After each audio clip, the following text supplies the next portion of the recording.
V bistvu, kaj vam pomeni, da ste danes tukaj, da ste izbrani v svojem lokalnem okolju kot dobrotnik leta? Ja, res sem presenečen, ko mi je novinarka predlagala, pravzaprav tudi prepričala, da grem.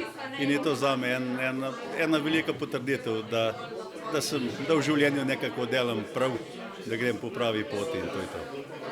Vi ste kot podjetnik in član Rotary kluba, ne? Če se ne motim, pomagate ljudem. Kako pomagate? Kako najlažje pomagate?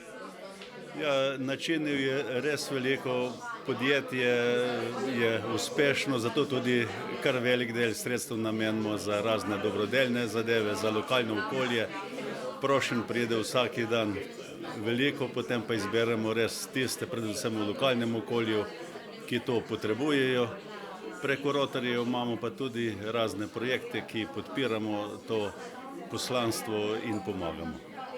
Pa kaj, v bistvu, ko nekomu pomagate, potem najbrž čez kakšno leto, dve se vidijo tudi neki učinki tega. Kaj vam to pomeni? V bistvu, kaj je za vas največje zadovoljstvo? Ne veste, največje zadovoljstvo je to takrat, ko človeku pomagaš, tista zahvala v očeh, ko vidiš iz srca, da je prišlo v prave roke in da mu koristi in da res pomagaš.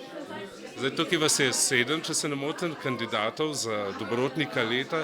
Kjer je pa vam najbolj padel, kateri se vam zdi najboljši?